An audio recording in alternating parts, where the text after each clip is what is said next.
Você planeja sua rotina nos mínimos detalhes, faz lista de tarefas, diário, bullet journal, faz metas para daqui 5, 10 anos, mas alguma hora tudo isso pode sair de controle. Essa semana isso aconteceu comigo e hoje eu quero compartilhar com vocês como essa quebra de rotina me fez repensar um pouco na minha organização, tanto da produtividade como na minha rotina do dia a dia. Às vezes a gente acredita que ter uma rotina bem organizada, estruturada, dura, não flexível, vai nos proteger do caos da vida. Mas na verdade é que a vida ela acontece, imprevistos surgem, familiares, de saúde ou financeiros, e nem sempre nós estamos preparados. Afinal, não somos robôs. Infelizmente, a humanidade ainda não chegou nesse ponto ainda.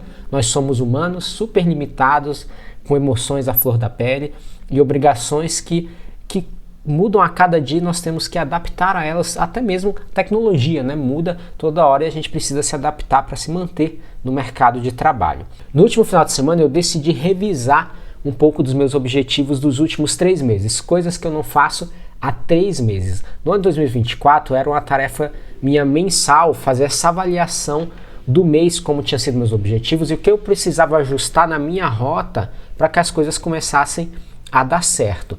E ao fazer essa avaliação que eu não fazia há 3 meses, eu percebi o quão caótico a minha vida tinha se tornado. Então 2024 foi ótimo, consegui me organizar muito bem, ser muito mais produtivo, de uma forma que aumentei a produtividade e com isso eu tive mais tempo livre para aproveitar a vida, vamos dizer assim, ficar mais tranquilo, aproveitar o tempo mais com minha família, meus cachorros, meus pais, minha esposa. 2025, apesar de algumas conquistas, novas amizades, networking e muita coisa pela frente que vai acontecer, ele está sendo um pouco caótico, eu vou dizer assim. E o estalo veio depois de um acidente. Não foi nada grave, mas ele foi simbólico porque é um momento assim de estava fazendo muita coisa. E para vocês entenderem o contexto, a gente precisava sair porque tinha um compromisso em tal horário. E geralmente no final de semana eu gosto de sair mais cedo. Porque no final de semana tem muitas pessoas que não estão acostumadas a dirigir todos os dias, elas decidem dirigir no final de semana. E elas não estão preparadas para o trânsito de São Paulo. E aí acontecem várias barberagens e fomos vítimas de uma dessas barberagens. E isso me lembrou que eu estava fazendo muita coisa ao mesmo tempo. Eu queria fazer vídeo no YouTube, escrever antes desse evento, escrever um capítulo do meu próximo livro, etc. E enquanto eu podia ter saído mais cedo para evitar esse trânsito caótico de São Paulo, geralmente busco horários alternativos e eu não fiz isso. E não é isso foi a causa do acidente, foi a barbeiragem do outro indivíduo, mas isso me fez pensar em como tudo estava desandando, Estava priorizando tanto essas quantidades de coisas que esqueci que eu realmente não sou um robô. Quem dera, fosse um robô, um Data lá do Star Trek. Sou só um ser humaninho e por isso a gente não consegue fazer tudo ao mesmo tempo. O plano era simples, era só sair mais cedo, delegar algumas coisas para fazer depois, não consegui e aí o caos venceu durante o final de semana. E aí no dia seguinte, no domingo, eu tirei o dia para refletir. Eu peguei os meus cadernos, por isso que eu falo para vocês a importância dos cadernos. Tenho muita coisa anotada do ano passado e muita coisa óbvia desse ano também. Mesmo com o caos eu consegui manter algumas coisas da minha rotina, como o journal e a escrita diária das minhas tarefas e etc. E eu comecei a reler tudo, não só dos últimos 3 meses, mas também do que havia dado certo no ano passado. E aí eu notei no maior problema.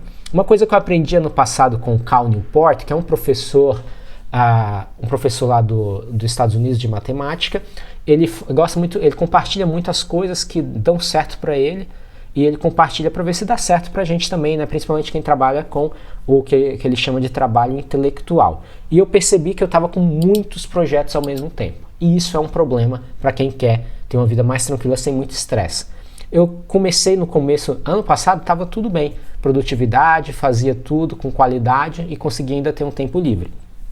Esse ano eu decidi começar um canal no YouTube, na verdade 2 canais no YouTube, rede social, Instagram e TikTok com conteúdo original, sem ser derivado do YouTube, 3 empregos, eu tinha 2 empregos ano passado e com essa maximização da produtividade acabei conseguindo uma outra oportunidade para trabalhar com uma pessoa que eu admiro e foi ótimo, e está sendo ótimo, mas são 3 empregos dentro da área de composição. A escrita hoje eu levo muito a sério.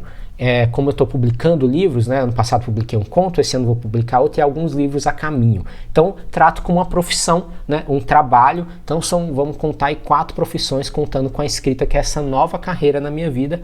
Além de tudo, claro, vida pessoal, cuidar dos cachorros, ter um tempo livre, saúde. Então, é muita coisa ao mesmo tempo para manter uma rotina tranquila. É como se eu fosse o pai do Chris, né?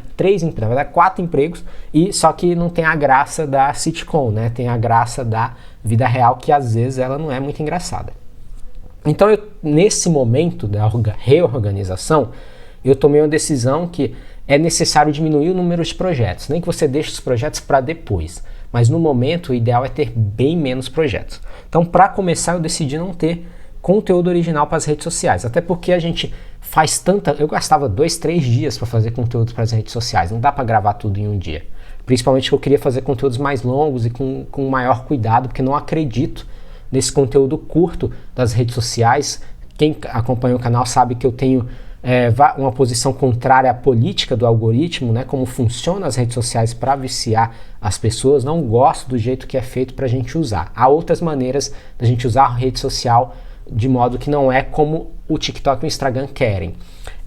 Então eu decidi realmente não fazer um conteúdo próprio para lá, apesar que vou continuar sim postando cortes do YouTube, que é coisa muito mais simples de fazer, e porque tem umas pessoas que me acompanham só lá e são pessoas que eu gosto, são pessoas próximas, e eu quero que elas continuem acompanhando um pouco do meu conteúdo ali no Instagram. Mas eu decidi realmente cortar um pouco desse projeto, e faz muito sentido. E também preciso repensar também na minha carreira, que é muito complicado você manter 4 trabalhos diferentes, fora o YouTube, que é um trabalho à parte, né? Penso isso aqui como algo que pode me dar um retorno no futuro. Então, mas mesmo assim já me trouxe um certo alívio só de repensar tudo isso. Mas aí, quando você acha que está tudo indo bem, que aí vem a bomba. E aí veio essa semana uma emergência, entre aspas, aí, no meu trabalho como compositor, de ter que fazer um trabalho que eu faria em um mês, que é produção de partitura, tive que fazer em 3 dias. Um prazo absurdo, né? E aí foi dias insanos, trabalhando de 4 da manhã até 9 da noite sem parar. E aí a rotina foi pro saco, né? Então, rotina esmagada, meu diário, journal, coisas que eu, né? A escrita diária, autoconhecimento, esquecido. E a saúde, é claro, a saúde é o que mais vai ser comprometido, né? Noites sem dormir direito, você se alimenta muito mal, a ansiedade toma conta, você começa a comer doce, etc. E isso faz muito mal. E aí vem uma reflexão, né? Na minha opinião, uma reflexão importante nos dias de hoje. Quando uma emergência, quando uma urgência dentro do ambiente de trabalho, é realmente uma emergência. Se eu deixar de postar um vídeo amanhã no YouTube, não vai fazer tanta diferença, ninguém vai morrer por causa disso, né? Você tem um compromisso ali com a sua audiência, mas ninguém vai morrer por causa disso.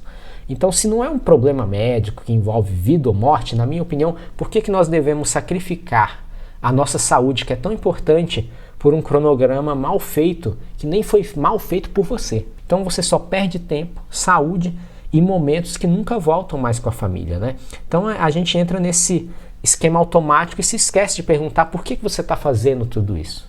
Isso vai deixar alguma marca no futuro ou isso vai ser esquecido? Você trabalhou pra caramba e ninguém vai saber que você fez aquilo. Isso é uma questão muito importante que às vezes a gente não faz no dia a dia, né? Então agora aos poucos eu estou tentando retomar minha rotina. Eu sei que na próxima semana ainda o caos vai reinar, mas a gente aprende que precisa de mais flexibilidade. Ano passado eu tinha aprendido isso já.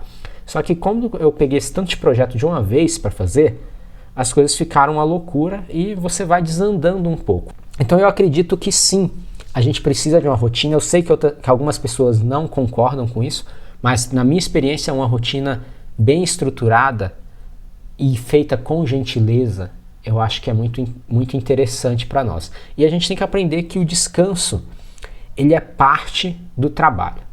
Ele não é um luxo. E às vezes a gente esquece isso porque a gente quer conquistar mais coisas na nossa carreira. Às vezes a gente gosta do que faz, mas esquece que também, mesmo gostando do que se faz, você também não pode trabalhar com exagero. Eu acho que é a hora de perguntar, né? Parar, se você está se sentindo sobrecarregado também na sua área, é hora de tirar esse dia como eu tirei, e eu preciso tirar mais dias para isso, para parar, respirar e perguntar, né? Tirar um dia na semana para isso, final de semana, o que eu realmente preciso manter na minha vida, tanto profissional quanto pessoal, né? Isso é uma questão super importante. A nossa rotina, ela vai falhar, é impossível, e nós também. Mas é no ajuste que a vida continua.